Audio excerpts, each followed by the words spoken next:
Folks, we're back. This is Steve Sanson, Stephanie Phillips, and Alicia Sandoval, Veterans in Politics. We invited Victoria Seaman, who is the Las Vegas City Councilwoman, representing Ward number, was it 4? 2. 2, representing Ward number 2.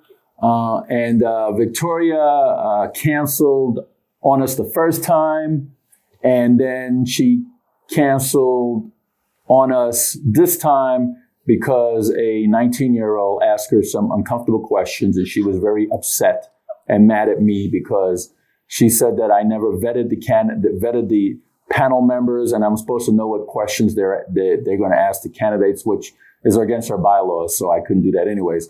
So anyways, we endorsed Alan Bigelow for Las Vegas City Council Ward number 2, but we did an investigation on Victoria Seaman because she pushed us. So we started to look into her background, and these 2 lovely ladies have some very, very extraordinary information that I'm sure that you guys would want to know about it. Victoria Seaman is a public official, so nothing is off the table. And when I say nothing is off the table, you're going to be amazed of what you hear and what you're going to hear, because I was amazed of what I heard. So you're going to be amazed. And, I've heard a lot of crap, but this is some crappy shit right here. And you wait till you hear it. So, Alicia, could you tell us what you found out, and then Stephanie will supplement. All right. Well, I found a lot. There is a lot of shady things that go on in Victoria Seaman's life. So starting with all the way back in 2015, when she was a brand new assemblywoman, she's married, as everybody knows. And she allegedly, and again, allegedly, we don't know for sure, had an affair with Mark Menendo, which is her Democratic constituent. So let me just give you a little synopsis. Mark Menendo was the liberal state senator representing Nevada, and Mark Menendo had to resign from his elected seat because of sexual harassment allegations. Victoria Seaman at the time was an assemblywoman, supposed to be conservative, and apparently what I'm hearing, because I don't have any proof, but this is what we heard, that these 2 were lovers. So that's what I'm hearing. Keep going. Well, and, I think that says a lot, because if your husband can't trust you, then why should we? So that, and she has sued the city that she works for. So she sued the city of Las Vegas for over 6 figures through a construction company so that it didn't get back to her, which, as we know, does not work because it is now getting back to her. What was the lawsuit about?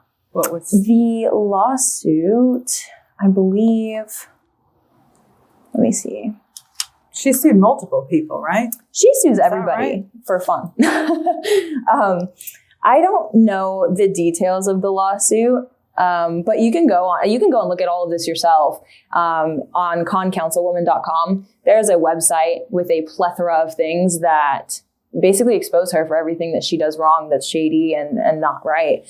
I don't know the details of that particular lawsuit. I know there's a lot of other things that go on, like her suing people for car accidents and things like that, and her recycling the use of her x-rays. So it's my understanding what that does she that mean, recycling the use of her x-rays? So it's my understanding that she got into a car accident and she had broken her collarbone and her finger. And so I guess from here on out, after every car accident that she's ever been in or any kind of accident, and she goes around saying that, she's got a lot of issues with a lot of people, but most notably Michelle Fury and the news and everything else, that she broke her finger. But these recycled, so to speak, x-ray images were from an accident years prior. And she continually uses them to sue people for damages that didn't really occur. So there's multiple accidents and she uses the same injury. So she uses the same x-rays for all the accidents that she's in? Allegedly. Yes. Allegedly. Okay. Then she also makes the news constantly for stealing Jennifer Fozzie's signs. That was just recently on Channel 3 News. Who's an assemblywoman? I heard about It's that. Assemblywoman, yeah. Isn't that a misdemeanor to take people's signs, I think? I believe so. I'm not entirely sure. And there was some things that went on with that, but there was a full police report. I mean, Fozzie wasn't going to back down. She was like, hey, this is not okay. Regardless of if it was in the way or not, you don't steal my signs. And then I'm pretty sure, and I might be wrong, but she called her up and was like, I took your signs, and kind of rubbed it in her face about returned, right? I believe Half of them so. were reported. That was in the... I'll be like, put them back where you found them. Right. You know Well, how hard that all caliche of is? them, not half of them. All of them. You know how All of hard them that were returned? caliche is? No, Right. you pound that rebar back in the ground. Yeah. Let's see, what else? She threatened Erica Neely, which is an assemblywoman, correct? No, Erica Neely is a candidate for School board. trustee. School board. Yeah, you're right. Sorry, Yeah. my mistake. Anyway, so she threatened her, and And basically, Jennifer Fozzie is a candidate for Nevada Assembly. okay, so I got the two mixed up. She threatened Erica Neely and said basically along the lines of, like, there was a photo of Erica Neely and Alan Bigelow, which is her opponent, and she threatened her and was like, are you friends with him? Do you support him? And she's like, we're friends. We go to the same events, you know, and there's screenshots to prove it, which we can put on the screen as well. But she texted back and said, he's running against me. He doesn't stand a chance. I would say that meeting you and supporting you is out of the question, and I'll be giving your Democratic opponent a check. And So this is supposed to be a conservative Republican wants correct. to give the Democrat challenger a check Correct. to beat another Republican. Correct. Makes sense to me. Yeah, I mean, why not? So she sounds like Victoria Seaman is very vindictive. I mean, I would say so. Okay. I think in the sense that she called you after the fact and the way that she spoke to you, I would say that that's pretty vindictive. Mm-hmm. And then not showing up and claiming false endorsements. That's a whole other thing. Ask about. I saw an Yes. ad or something that she had. So Put Mark, out. could you zoom in on this picture, please? So everybody could see Senator Mark Menendo, Victoria Seaman, former legislator. And this picture, folks, this is Victoria Seaman. She put out a flyer saying that Veterans in Politics endorsed her, which is down here. Can't see it. But she put out a flyer saying Veterans in Politics endorsed her. That was before we even conducted our endorsement interview process. And then we actually conducted our endorsement interview process. Here's a letter that Alan Bigelow received from us saying that he's endorsed by Veterans in Politics. So she's making falsehoods. She kind of jumped the gun on that one. I think she expected the endorsement. And to me, I don't think that that's right. I don't think you should expect anything, especially playing as dirty as she is. So, a whole other issue that, you know, I'm the last person to try and get into family drama and see, you know, oh, you don't talk to so-and-so or whatever it might be. But if you go on her website, she boasts about her family and how much she loves to spend time with her family and that her family is her life. But it's my understanding that she has 2 daughters, not just one. And her oldest daughter has mental health issues. And the reason for her doxing her daughter is completely unknown. But for the most part, she claims that she doesn't have a daughter. She has 1 daughter, and that's it. So for whatever reason that might be, I just think that that's weird. So you're saying she ousted out the other daughter because she has mental health problems? I don't know if it's because she has mental health problems, but I find it odd. I mean, any mother, and I'm sure that anybody who's watching this who is a mother could say and could attest that your kids are your life, right? And so there's got to be a reason that she's just all of a sudden gotten rid of one and pretended that she never existed. So I don't know. I mean, it's possible, but I couldn't really find a whole lot of information on her, but her name is Cristina de la Guerra, and she looks just like her. So you can't really deny What was the DNA daughter's test. name that she ousted? Cristina de la Guerra. De la Guerra? De la Guerra? Oh, De la Guerra. Mm-hmm. Okay. Do you know where the daughter is? No. Okay. I do not. Do you have anything else? That's about it. What you got, Stephanie? If she was here and I were doing the interview, I would ask her about the DUI charge from Sacramento. Oh, I forgot about that. And She had a DUI charge? I believe, yes. It's alleged. They don't know. It's like, it looks like she scrubbed it. Like it's scrubbed. I don't know. I would, you hear people talk and you hear these things and you see things on social media. So it's a shame that she's not here, because I would ask her about that and let her tell her side of that, because it's out there and people talk about it. And I would also ask about the ticket in Arizona going 90 in a 45 zone. Some, things like that. Isn't that reckless driving if you double the speed limit? I don't know. And also talk about the fake endorsements. I believe, did she put up the NRA endorsement as well? And the NRA hasn't even done their endorsements yet. So I've heard that too. So all these things that, you hear, I would ask her all of those as well, and let her answer those for the voters and for the public, and, dispel any rumors or things that are untrue or true, and let her address them. But she decided not to show up. Because she didn't like the questions that a 19-year-old girl asked her. And here's the thing. I'm not going to sit here and be like, oh, this is true, because I don't know her. I don't know what's true and what's not. But one of the questions that I asked her that she didn't like in the first place was the abuse of her staff. And it is not, it has become an ongoing joke, but she says that it was just hearsay. And it's like, okay, well, that's fair. But at some point, you have to question the validity of this when everybody is saying that you treat your staff like shit. And realistically, I think it's a fair question. And so if she was here, I would ask her and I'd be, oh, did you cheat on your husband? No? Okay, well, if your husband can't trust you, then why should we, So I'm glad that that's not true, or whatever it may be. But, at the end of the day, if multiple people are saying this about you, it seems like you're growing a track record, and it's no longer just, oh, some people don't like me, or, oh, some people are trying to smear me. This is, there's proof of a lot of the things online, legal documents, for instance, the DUI being one of them. But if she was here, I would more than happy to be asked to ask her fairly and say, hey, could you explain this to me? And if you can't, then that tells us all we need to know. I'd like to know too about the ethics complaint that was filed against her with the city, because she's, according to the complaint, she's been campaigning on city time. And somebody, I don't know who that is. I believe it's filed. We can look that up. But I'd like to ask her about that ethics complaint too, and what she has been doing on city time and things like that. But that's all you got? She decided not to show up. So if she was here, I would be asking her a lot of questions. You guys got anything else? The liquor license. They had a vote.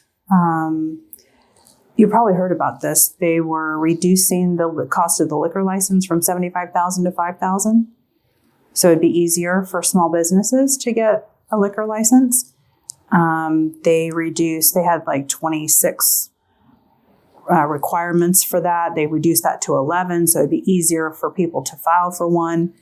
And her and one other councilman voted against this, but it passed because everyone else voted for it to promote small business. And she says that she's for small businesses, but yet voted against this. So I would have asked her about that too. I think her character speaks volumes. She came here seeking an endorsement, and I was sitting on that panel, and she gave attitude when she didn't fully understand the question, and she was just overall not fun to be around. Like you could just see it on her face. And I don't know about you, but if I'm going somewhere seeking an endorsement, that is not the way that I behave. And she kind of walked in like she had a tiara on her head and she just deserved whatever she wanted. And that's just not how this works. I think that if all it takes is a 19-year-old girl to ask you a question you're simply uncomfortable with. And by the way, she was not the only person that I asked uncomfortable questions to. If all it takes is that, I don't want you running for anything in my city or my state. to be honest with you. I don't. Because if you can't handle tough questions like that, how are you handling the conversations with your constituents that on tough issues that matter to us? So I've said this once and I'll say it again. Elections are more than just about policy. And she's like, oh, well, we didn't talk about policy. You were talking about my character. Well, you know what? If your character is not something that I like and it's compromisable, then so are your policies. So I'm not going to elect you to make decisions for the things that matter to me and my family and my friends and the people that I love and I care about. Elections are more than just about policy. It's 100% about character. It's true. It all goes together. Those are the things I would have asked had she been here. Maybe she'll hear this and she'll come on and we can answer these things. You want to say something? Victoria? Zoom in. What? Hopefully you will be able to hear this and give Steve a call and come in and we can ask you these questions and let you answer and address and say what your truth is, and so that the public knows what the truth is from your perspective. So we welcome that call. Alicia? Mark? I think that, I would love to hear from you. I would love to have answers to these questions. I think that the people of Las Vegas deserve to know who is voting on issues that are important to them and what her character is like. So if you would like to come on to the show and allow me to ask you these questions and be okay with it this time, I would love to ask you these questions and really get to the bottom of some of these things, because at the end of the day, this is just hearsay. We don't know for sure. This a lot of it is not provable per se, but I would like for you to come on and speak your truth and really get to the bottom of it. Thank you guys for coming on the show. Victoria Seaman, I really didn't like this. Jumping the gun like that, putting out an endorsement that she didn't receive. And I didn't like the way you spoke about my panel member when we were on the phone. That wasn't very statesman or stateswoman of you to do something like that. We've always supported you in the past. And matter of fact, it was organizations like mine that helped remove your predecessor to allow you to be city councilwoman. Remember that, Victoria? Okay. And you know what we stand for. And we told you that if you didn't come on, the show would still move forward, and you choose not to come on because you were scared. Of a 19-year-old. Of a 19-year-old female asking you questions if you're abusive to your staff. Whoopee. So, and now we find out after, because you know how we roll. I mean, you come slap us in the face, we're going to start digging. So we find out that you had alleged affair with Mark Menendo. Okay. What is your Marine husband going to say about that? And then we found out you go ahead and claim an endorsement you never received. And then we found out that you're using x-rays for multiple injuries, but you only got it one time, little broken finger. And then we found out you stealing other elected officials' campaign signs. Come on, Victoria. You still want to be Las Vegas City Councilwoman? You walk around like you have a chip on your shoulder, like you're pissed off at the world. Come on. You need to be more like Dean Heller and smile a little bit. Be a little bit more humble, okay? Be humble, okay? Your shit does stink, so be humble and get rid of that stink, okay? This is Steve Sanson, Stephanie Phillips, and Alicia Sandoval, Veterans of Politics. Until next time.